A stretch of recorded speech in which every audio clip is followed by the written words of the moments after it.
Senator Omidvar.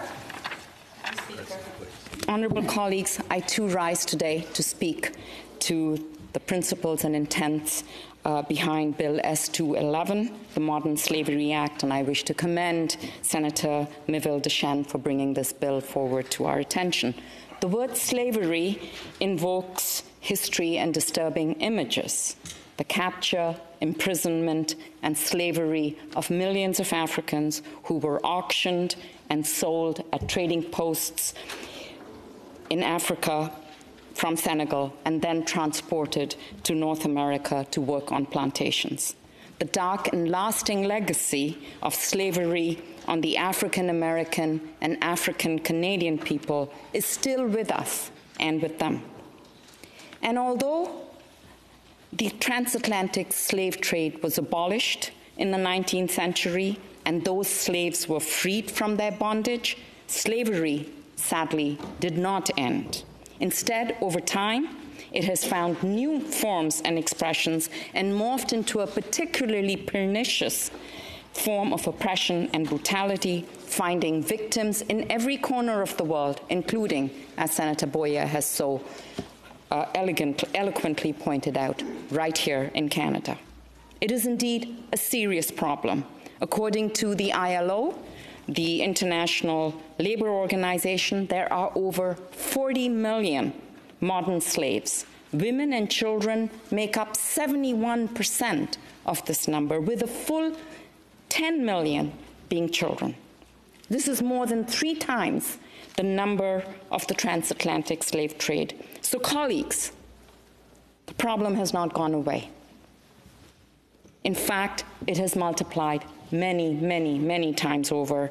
And as one writer noted, it is because slavery is a 21st century recession-proof growth industry.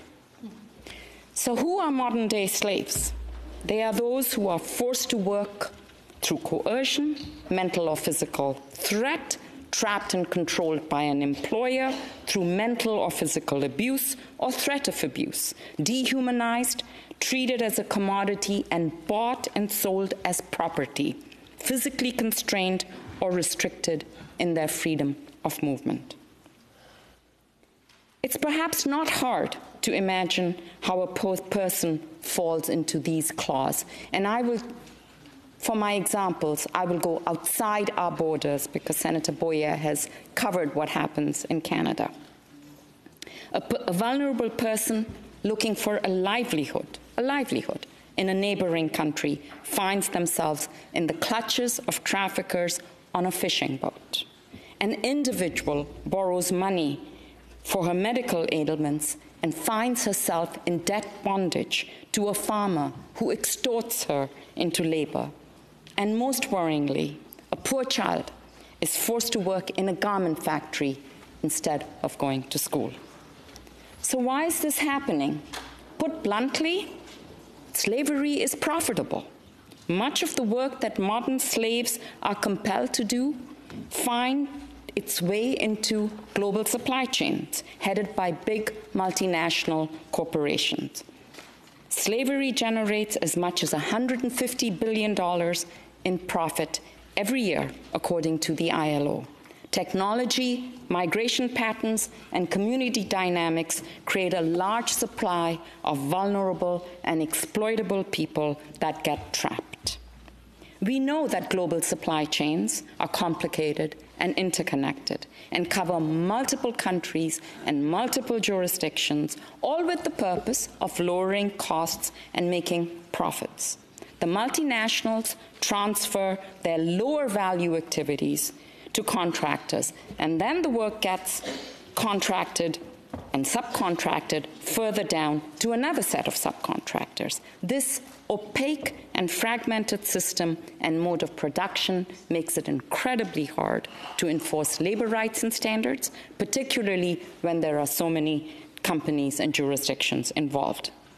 As a result, many of our everyday products could have used slave labor. Recently, the Australian Strategic Policy Institute documented that it is religious and ethnic minorities who are being used as forced labor in factories that are in the supply chains of 83 well-known global brands in the technology, clothing, and automotive sectors, including Apple, BMW, Gap, Huawei, Nike, Samsung, Sony, and Volkswagen. A report by World Vision found that 80% of Canadians have no knowledge if their purchases were somehow manufactured by exploited children. I admit to being one of them. I don't know if the shoes I wear or the handbag I carry or even these devices that we carry around in the Senate were in one way or another not part of the global scourge. And of course, one way of addressing this is through consumer advocacy, education, and activism. After all, we know that the customer is king. And as one example, I know that young Canadians are choosing ethical diamonds over blood diamonds for their engagement rings.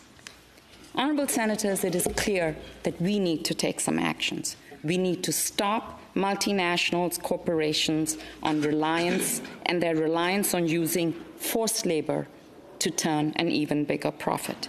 Senator Omidvar's bill is a start in that direction by bringing more accountability into the corporate governance structure. Canadian companies would be required to report on forced or child labour in their supply chains and what steps they would take in stopping these practices. 90% of Canadians actually agree with Senator Omidvar. They believe that companies should be required to publicly report on their suppliers' use of slave labour and their efforts to stop such practices. So she's onto something. And I also believe that there is a willingness in the corporate sector to look at this issue because they take reputational risk seriously as well.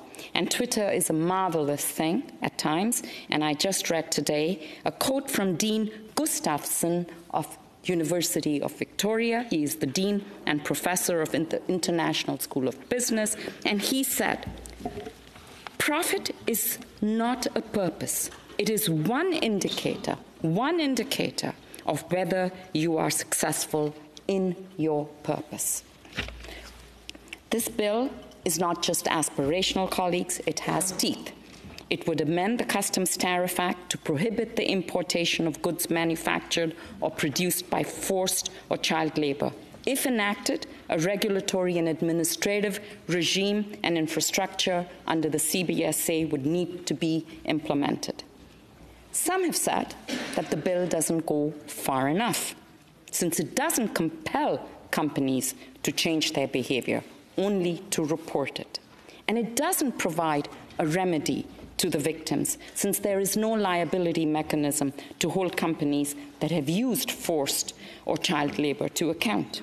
And it may not reach slavery in Canada, as Senator Boyer has described it, because most workplace slavery usually takes place in small shops and not companies regulated by the federal government. I could be wrong, but I suspect it won't reach down into those situations. It also does not address the underlying conditions in countries where the absence of housing, health, education contribute and aggravate the demand for slavery. Yet, it is an essential first step. I am not one to argue against incremental steps in dealing with a particularly complex and vexatious problem. And I don't want to let perfection stand in the way of good. I look forward to hearing more about any other ideas at committee that would strengthen the bill, and I am particularly encouraged that this bill comes with cross-party support, and I hope that we can all work more in this way. Let me close by saying that modern slavery is a scourge on our world. It catches us all in its nest. There are no one who's completely innocent, whether knowingly or unknowingly. And so I recall the words of Frederick Douglass, who was a famous abolitionist, who said, "No man can put a chain about the ankle of his fellow man without at least finding the other end fastened about his own neck." Let us take, colleagues, the first step in discarding these chains. Thank you very much.